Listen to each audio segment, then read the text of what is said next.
संजय राउत के खिलाफ जो चार्जेस लगाए हैं ईडी ने, वो भी मैं थोड़ा सा बता देता हूं। Prevention of money laundering act, इसके अगेंस्ट में इनके खिलाफ एक एफआईआर ईडी ने रजिस्टर किया था ऑन October 3, 2019। ये एफआईआर इनिशियली रजिस्टर हुआ था housing development infrastructure limited HDIL, Rakesh Kumar Wadhwa, Sarang Wadhwa, Wariyam Singh, Joy Thomas, chairman and managing director of PMC bank limited among others. ये सारे लोगों के खिलाफ केस रजिस्टर किया ईडी ने। HDIL और PMC बैंक के से जुड़े लोग हैं, क्योंकि PMC बैंक का स्कैंडल हो गया। गुरु आशीष कंस्ट्रक्शन, ये सिस्टर कंसर्न है HDIL यानी housing development and infrastructure limited. HDIL की सिस्टर कंसर्न है गुरु आशीष। क्या है मिस्टर संजय राउत का रोल, वो मैं बता रहा हूं, कैसे इनका लिंक आया है और क्या एलिगेशन इनके खिलाफ लगा है। तो HDIL की एक सिस्टर कंसर्न है गुरु आशीष कंस्ट्रक्शन। गुरु आशीष कंस्ट्रक्शन को रीडेवलपमेंट यानी पात्रा चौल के रीडेवलपमेंट के लिए महाराष्ट्र हाउसिंग डेवलपमेंट अथॉरिटी माडा ने 2007 में कॉन्ट्रैक्ट दिया गुरु आशीष कंस्ट्रक्शन को। इस एग्रीमेंट के मुताबिक गुरु आशीष कंस्ट्रक्शन को इस चौल में रहने वाले 672 टेनेंट 672 टेनेंट को रीसेटल करना था, यानी उनके लिए मकान बनाकर उनको दूसरी जगह रीसेटल करना था, उनको बसाना था। और इसके अलावा 3000 फ्लैट 47 एकड़ जमीन पर, यानी ये जमीन टोटल 47 एकड़ की थी, और 47 एकड़ जमीन पर 3000 फ्लैट माड़ा को बना के देना था। उन 672 को मकान अलग बना के देना था और महाड़ा को 3000 flat high value luxury flats MHADA को बना के गुरु आशीष कंस्ट्रक्शन को देना था। गुरु आशीष कंस्ट्रक्शन ने मकान बनाने की बजाय पूरा सारा जमीन 47 एकड़ जमीन, द एंटायर 47 एकड़ land, Guru Ashish construction sold it to 7-8 private builders. यानी गुरु आशीष ने मकान बनाने की बजाय और उन 672 टेनेंट जो किराएदार थे पात्रा चौल में, उनको मकान देने की बजाय उनको नहीं दिया, उनको सड़क पे लाके खड़ा कर दिया और उनको जमीन मकान न देकर उस जमीन को 6 या 8 प्राइवेट बिल्डर्स को बेच दिया 1034 करोड़ में, 1034 करोड़। और इस 1034 करोड़ के केस में ही संजय राउत की तलाश एनफोर्समेंट डायरेक्टरेट को है। क्यों? 2018 मार्च में महाड़ा ने केस रजिस्टर किया against Guru Ashish construction, which was subsequently transferred to Economics Offences Wing of the Mumbai Police. Mumbai police के इकोनॉमिक ऑफेंसेस विंग ने फरवरी 2020 में प्रवीण राउत जो HDIL में डायरेक्टर थे, उसके अलावा सारंग वाधवा और राकेश वाधवा, इन तीनों को PWC बैंक स्कैम में अरेस्ट कर लिया। प्रवीण राउत वही हैं जो संजय राउत के दोस्त हैं और बहुत करीबी। इनको 2020 में इकोनॉमिक ऑफेंसेस विंग ने अरेस्ट किया था along with HDIL के जो बाकी लोग थे, पूरे PWC बैंक स्कैम में। इस लैंड का डील का उस वक्त पता नहीं था।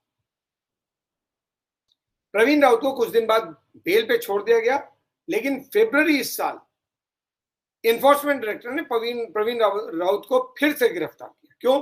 क्योंकि उसके इन्वेस्टिगेशन 2019 में ईडी ने केस रजिस्टर किया और उसके इन्वेस्टिगेशन में प्रवीण राउत का रोल आया और ईडी ने फरवरी में प्रवीण राउत को अरेस्ट कर लिया और एफआईआर प्रवीण राउत के खिलाफ फरवरी 1 को रजिस्टर किया। पहले इन्वेस्टिगेशन करते रहे और फिर प्रवीण राउत के खिलाफ 1 फरवरी को एफआईआर रजिस्टर किया और अरेस्ट कर लिया। प्रवीण राउत और संजय राउत के बारे में कहा जाता है ये लोग बहुत नजदीकी दोस्त हैं, लेकिन रिलेशन नहीं है। मैं फिर बोल रहा हूं, पहले भी बताया फिर बता रहा हूं, ये लोग दोनों का रिलेशन नहीं है ऐसा कहा जा रहा है। राउत दोनों हैं लेकिन रिलेटिव नहीं, दोस्त हैं। प्रवीण राउत की जो वाइफ है माधुरी, उन्होंने एक इंटरेस्ट फ्री लोन 55 लाख रुपए का संजय राउत की वाइफ वर्षा को दादर में एक मकान खरीदने के लिए दिया। ये एलिगेशन है कि प्रवीण राउत जो कि PWC स्कैम का एक्यूज्ड है, PWC स्कैम बहुत बड़ा स्कैम था और बहुत सारे लोगों ने पैसे गंवा दिए। क्यों? क्योंकि उस बैंक को लूट के लोग निकल गए।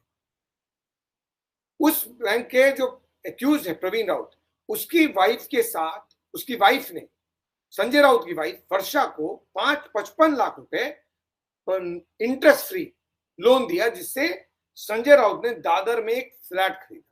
दादर में 55 लाख में कोई फ्लैट नहीं मिलता, करोड़ों में मिलता है, लेकिन 55 लाख में कैसे खरीदा ये केवल संजय राउत जानते हैं। ये इंटरेस्ट फ्री लोन क्यों मिला ये सिर्फ संजय राउत जानते हैं। क्या ये इंटरेस्ट फ्री लोन उन्होंने लौटाया ये भी केवल संजय राउत जानते हैं। और यही वो चीजें हैं जिसके लिए ईडी ने उनको बोला है आइए हमारे दरबार में, और पेश हुई है कल। अब एक और कैरेक्टर है सुजीत पाटकर। सुजीत पाटकर का घर जो है वो अप्रैल में रेड किया एनफोर्समेंट डायरेक्टरेट। प्रवीण को अरेस्ट किया फरवरी में, उसकी क्वेश्चनिंग की, संजय राउत के रोल आया, संजय राउत के वाइफ का रोल आया, उसके बाद एक और शख्स का रोल आया सुजीत पाटकर। सुजीत पाटकर के घर भी रेड किया गया संजय राउत और उसकी वाइफ के घर के अलावा। और संजय राउत की वाइफ और पाटकर के खिलाफ जो रेड किया गया, उस पाटकर को कहा जाता है कि संजय राउत की जो बेटी है वो पाटकर के ट्रेडिंग कंपनी यानी वाइन ट्रेडिंग कंपनी का में पार्टनर है। यानी संजय राउत की बेटी और सुजीत पाटकर एक वाइन ट्रेडिंग कंपनी बनाई हुई है इन्होंने, और उसमें दोनों पार्टनर है, यानी इन दोनों का कनेक्शन है। और ईडी ने सुजीत पाटकर के अगेंस्ट में भी रेड किए थे इन अप्रैल 2022 दिस ईयर। अब सुजीत पाटकर का क्या कनेक्शन है संजय राउत के साथ? तो सुजीत पाटकर को लेकर ईडी का कहना है कि सुजीत पाटकर की वाइफ और वर्षा राउत ने ज्वाइंटली एक जमीन खरीदा है अलीबाग में। यानी मुंबई का जो अलीबाग इलाका है, जो बहुत पॉश इलाका है, वहां पर सुजीत पाटकर की वाइफ और संजय राउत की वाइफ वर्षा ने मिलकर एक जमीन खरीदी। अब इस जमीन के वैल्यूएशन के बारे में कुछ पता नहीं ईडी को कि इस जमीन का वैल्यूएशन क्या है, कोई कैसे खरीदी गई, कहां से पैसा आया, कुछ भी नहीं मालूम। क्यों? संजय राउत तो कहते हैं हम तो मिडिल क्लास के लोग हैं, मेरी वाइफ तो टीचर है, हमारे पास इतना पैसा नहीं है। तो फिर अलीबाग में आपने कहां से जमीन खरीदी? इतना बड़ा जमीन, इतनी कॉस्टली जगह पर कितने पैसे मिल गया? एनफोर्समेंट डायरेक्टर को लगता है ये सारा मनी लॉन्ड्रिंग का मामला है।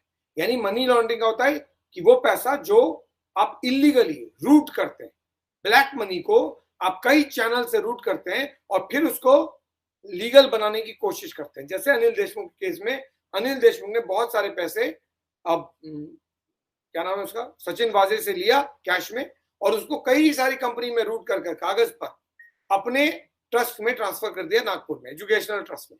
वैसा ही एलिगेशन संजय राउत के अगेंस्ट में एनफोर्समेंट डायरेक्टर ने लगाया कि ये मकान और जमीन जो खरीदी गई है ये दरअसल पैसे संजय राउत के ही हैं, उन्हीं को मिले हैं, उन्हीं के पैसे हैं, लेकिन ये रूट किया गया इस तरह से ताकि ये व्हाइट मनी लगे। ये पूरा माजरा है।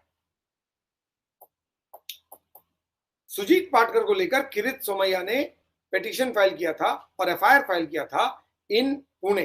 किरीट सोमैया के खिलाफ जो शिवसेना इतनी भड़की हुई है उसका रीजन है ये, किरीट सोमैया ने संजय राउत को टारगेट किया।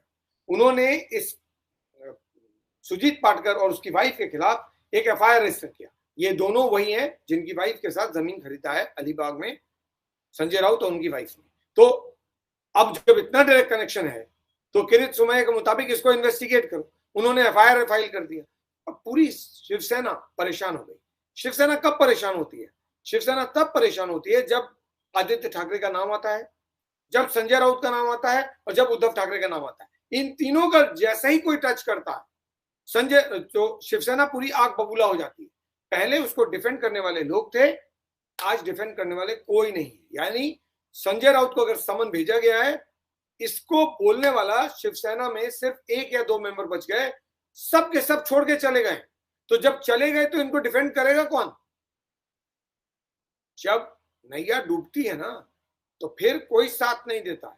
आज संजय राउत को डिफेंड करने के लिए शायद 1 या 2 लोग खड़े हुए, बाकी सब के सब नदारद। क्यों? क्योंकि तो पार्टी छोड़ के चले गए। तो आपको डिफेंड करेगा कौन? आप जब कमजोर होते हो तो फिर ऐसा ही होता है। सो इस केस में मिस्टर किरीट सोमैया ने एफआईआर फाइल किया और उसी केस में संजय राउत की वाइफ को ईडी ने ऑन दिसंबर 27, 2020 को समन किया था और बोला था कि 55 लाख का जो डील है आपका, जो आपने पीडब्ल्यूसी स्कैम के एक्यूज के वाइफ के साथ लोन लेकर किया है, मकान जो आपने दादर में खरीदा है, वो पैसे दरअसल हैं कैसे? अब ये नया मामला जुड़ा है, which is about the land deal, जो उन्होंने सुजीत पाटकर की वाइफ के साथ जमीन खरीदा है।